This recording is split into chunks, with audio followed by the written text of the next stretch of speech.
It happens in a heartbeat. You walk into a room you've never seen, and somehow you know it. You hear a sentence spoken by a stranger, and every word feels familiar. You sit down with someone you've just met, and your soul whispers, "We've done this before." This is déjà vu, one of the most mysterious and universal experiences known to the human mind. It doesn't ask for permission. It doesn't give you time to prepare. It simply arrives, like a glitch in the matrix, or perhaps a glimpse through it. But what is it really? Science calls it a memory anomaly, a simple misfire in the brain, a temporal loop, a skipped frame in the mental film reel. They call it coincidence, confusion, a false signal. But if that were true, why does it feel so real? Why does it feel like truth? Déjà vu doesn't just stimulate the mind, it stirs the soul. It's not just, "I've seen this before." It's, "I remember who I was when I saw this." It's not just familiar, it's intimate. A resonance, a frequency, a flash of presence so deep, it pierces the veil of logic, and for a moment, time fractures. The room dissolves, the moment expands, the illusion shakes, and something in you says, "Pay attention, this matters." That's the part science can't explain. Not the data, not the pattern, but the feeling.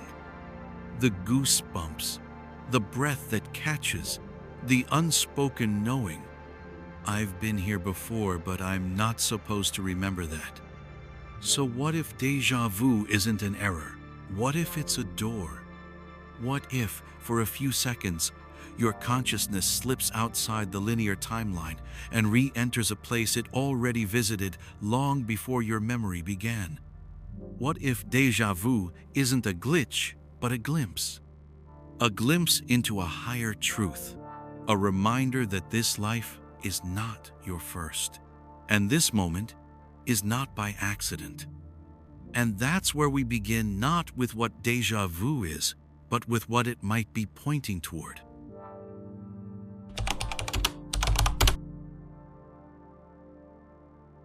Ask a neuroscientist about déjà vu, and you'll likely get one of three answers. Asterisk, a memory misfire. Asterisk, a glitch in neural processing. Asterisk, or simply an illusion of familiarity. According to mainstream science, déjà vu happens when the brain accidentally files a present experience as a past memory, like a file dropped in the wrong folder. The feeling of familiarity is just an internal hiccup, a false positive. Some say it's caused by the brain's temporal lobe, the region linked to memory.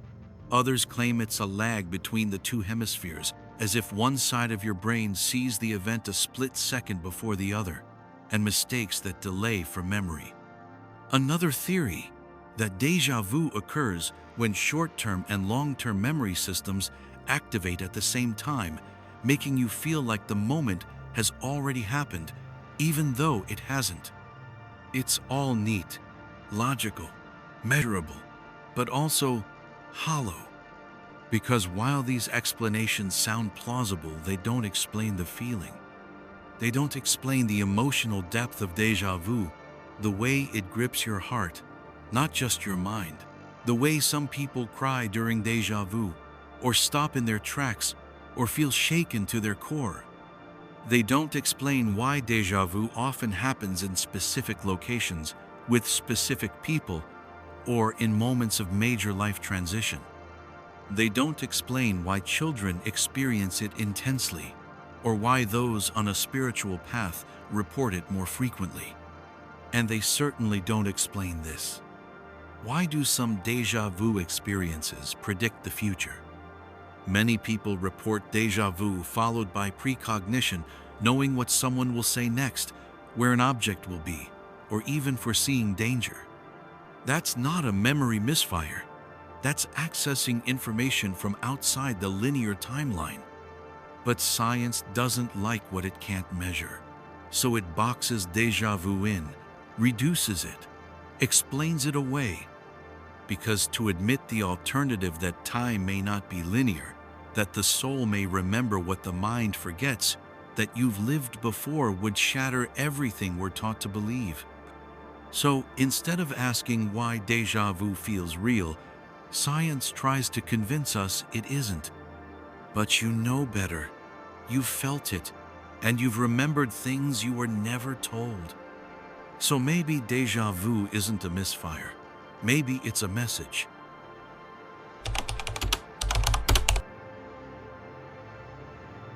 What if déjà vu is not happening in your mind, but through your soul?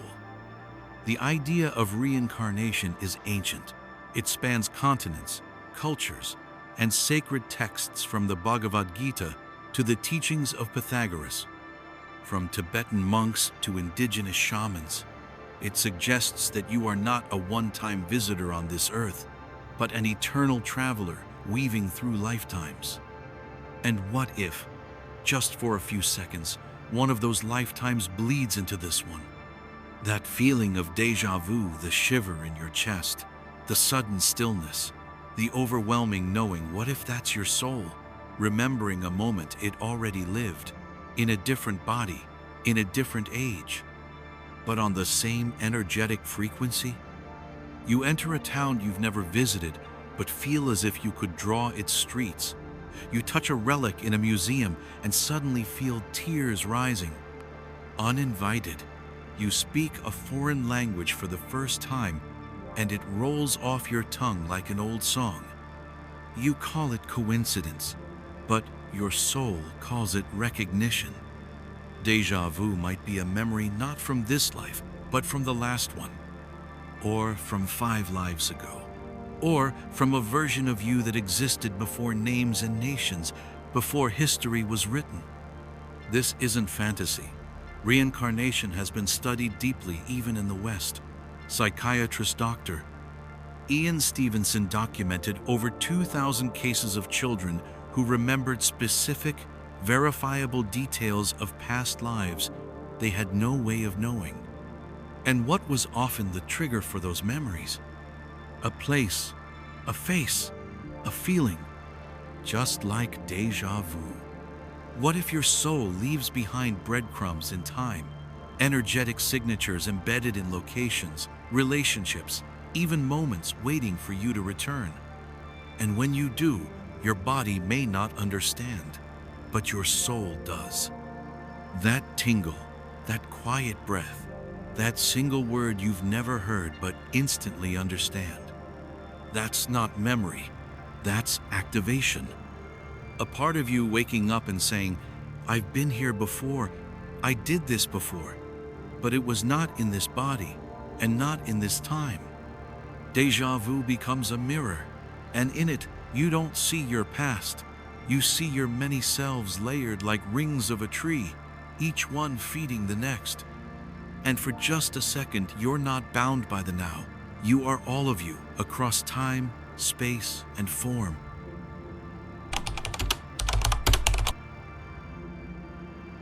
What if déjà vu isn't memory at all? What if it's a leak from another version of you?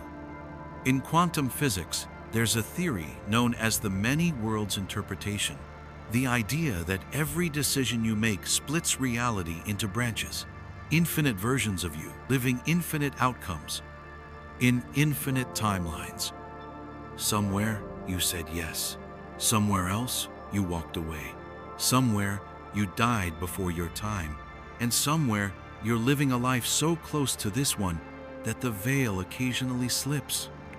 And when it does, you feel it as déjà vu. That moment where everything feels like a repeat, but not from the past, from a parallel.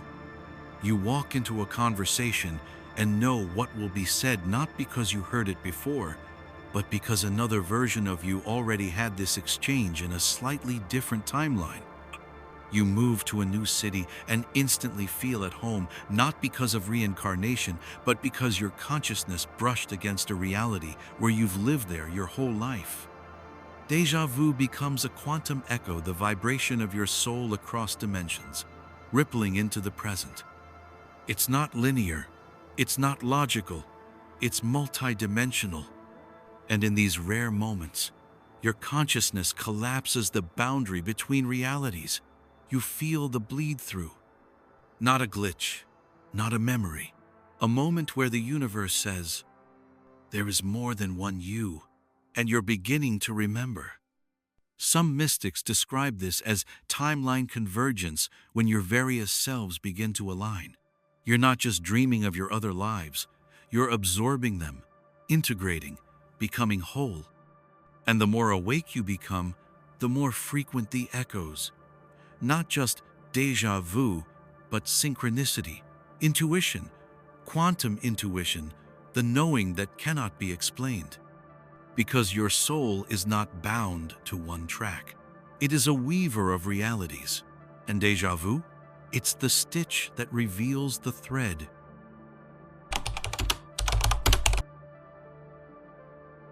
What if déjà vu isn't just something that happens to you, but something within you trying to be remembered? Not memory, not misfire, but a message sent not from the past, but from your soul. Because your soul remembers what your mind forgets. It remembers who you were before you were named, before the world taught you who to be, before time, labels, or maps. And sometimes, in a fleeting moment of stillness, that soul memory breaks through. You feel it in a single glance, a word, a scent, a step into a space that should feel new but instead feels like coming home. That's not coincidence, that's alignment. Your soul leaves markers like spiritual breadcrumbs throughout your life. Places, people, moments. And when you pass one, it whispers, "Here, this matters." It's the soul's way of saying, this moment holds a thread from your blueprint. Pay attention. Because in the great forgetting that is birth, we lose the map, but the soul never does. It knows the path, and it speaks in signs. Déjà vu is one of its languages, but not with words with resonance. Like a bell vibrating in your bones, a knowing that cannot be explained, not from memory, but from remembrance. And when it happens, something deeper activates. Your intuition sharpens, your breath slows, your body listens. You enter the moment fully, and in that stillness, you receive something you didn't even know you were missing. A piece of yourself, a piece of your purpose, a piece of the puzzle that was never lost, only waiting. Mystics call this soul retrieval, the moment when you reclaim a fragment that time tried to erase.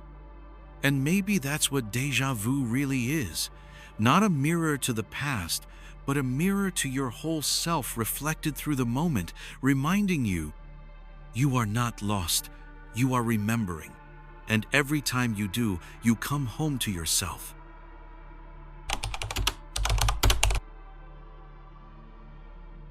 What if your life isn't a straight line, but a spiral? What if you don't just move forward, but revolve through patterns, returning again and again to the same energetic points, not because you're stuck, but because you're meant to remember? Enter the realm of sacred geometry, the hidden architecture of the universe. Everything in nature follows these patterns. The spiral of a galaxy, the swirl of a seashell, the curl of DNA, the blooming of a flower. These aren't just pretty shapes. They are cosmic codes. And your life? It moves through those same geometries not randomly, but rhythmically. Moments repeat, faces reappear, feelings resurface, often stronger each time. This isn't coincidence, it's a destiny loop. A loop isn't a trap, it's a return to a key point, a checkpoint in your spiritual architecture.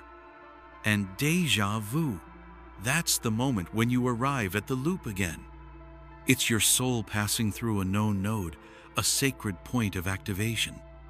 You might say, I've had this conversation before, and maybe you have not in this life, but in this pattern.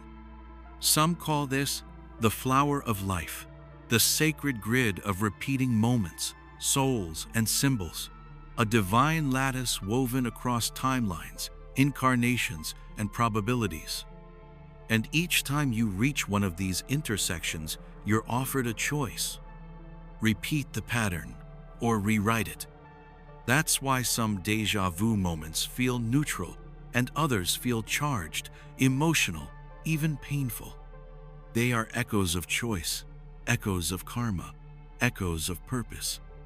In ancient mystery schools, initiates were taught to recognize these loops, to see when a moment wasn't just happening, but happening again, and to meet it with presence. Because every sacred loop is a doorway. Not one that opens out, but one that opens in. In that brief flicker of déjà vu, you are not circling back. You are spiraling upward, returning to a point of power with more awareness than before. And what you do in that moment can change everything.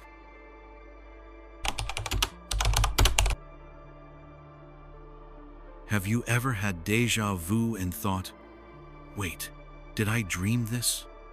You probably have. And it's not your imagination.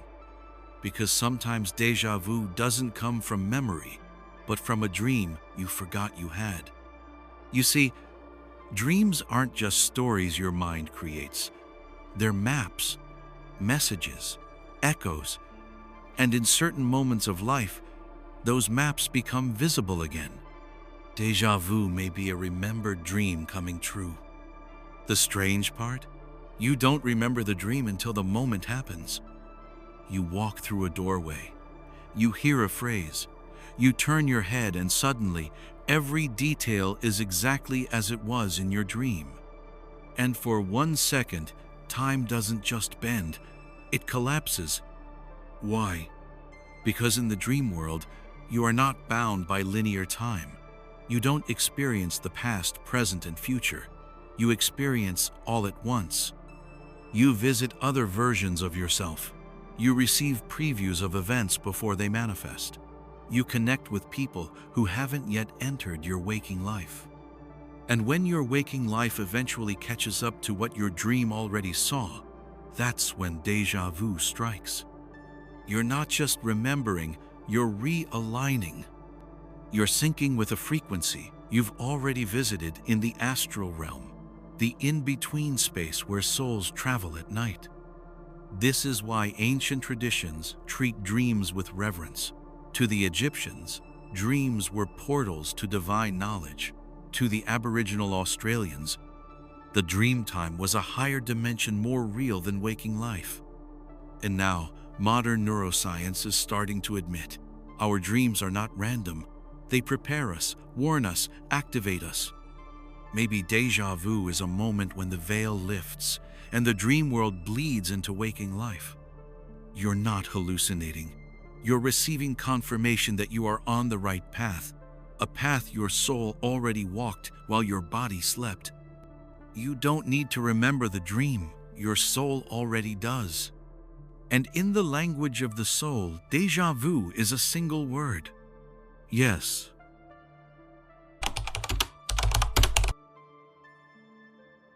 You've probably noticed something. The more conscious you become, the more frequently you experience déjà vu. That's not random, that's resonance. Because as your awareness expands, your ability to perceive subtle patterns sharpens. You start to notice the invisible, not with your eyes, but with your energy field. The deeper your awakening, the thinner the veil between what is happening and what has already happened in dreams, past lives, parallel dimensions. And suddenly, déjà vu becomes more than a sensation. It becomes a signpost, a vibrational marker left by your higher self. A moment that says, yes, you're on the path. A checkpoint in the game of remembering. You see, awakening is not about acquiring new knowledge. It's about remembering what your soul already knows. And what's déjà vu, if not remembering without a memory? That's why it often comes after. Asterisk. A meditation that opens something inside you. Asterisk. A deep loss or emotional breakthrough. Asterisk. A moment of silence where the noise dropped away. Asterisk. An intense dream or synchronicity. Asterisk. An encounter with someone who feels oddly familiar. These are the moments where your frequency shifts, where you slip out of linear time and into the field of remembrance. Déjà vu is your system telling you, you've accessed this frequency before. Stay present. It's not the mind. It's the soul checking in, showing you that you're looping back not to repeat, but to realize. Some spiritual traditions teach that these moments are pre-agreed events, moments planned by your soul before incarnation, not because they hold facts, but because they hold activation. Activation of intuition, activation of destiny, activation of ancient memory. And the more awake you become, the more these activations increase.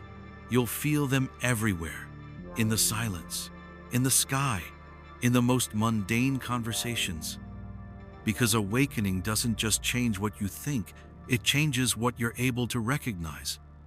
And déjà vu is one of the first clues that you're waking up to a much larger truth.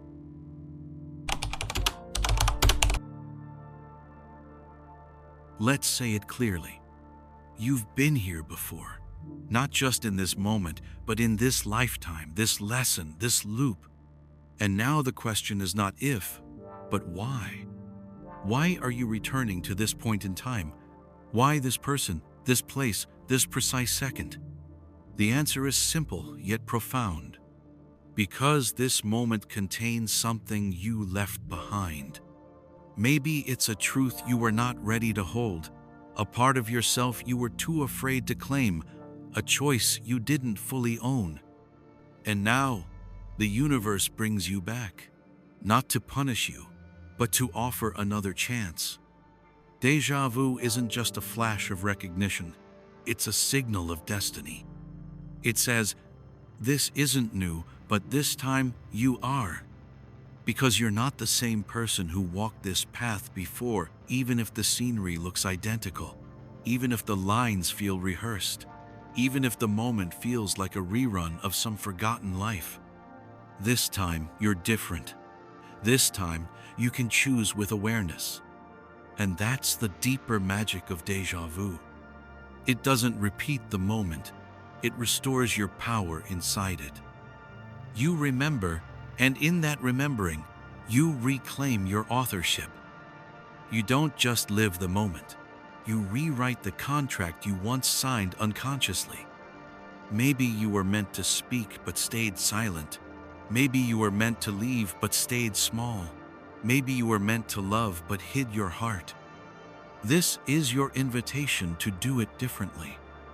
Not because the world outside has changed, but because your frequency has. And sometimes, that one moment, that one choice, that one breath of full presence shifts your entire trajectory. This is why the most spiritual moments often feel familiar, because you've been circling this truth for lifetimes. And now, finally, you're not just remembering it. You're embodying it. So the next time you feel déjà vu, pause, listen, look around not with your eyes, but with your inner vision. Ask yourself, asterisk, what am I being shown? Asterisk, what wants to be healed? Asterisk, what part of me is returning, ready to be integrated? Because this isn't random, this is sacred. This is your reminder that you're not lost, you're exactly where your soul knew you'd be. And you've been here before, to finally become who you came to be.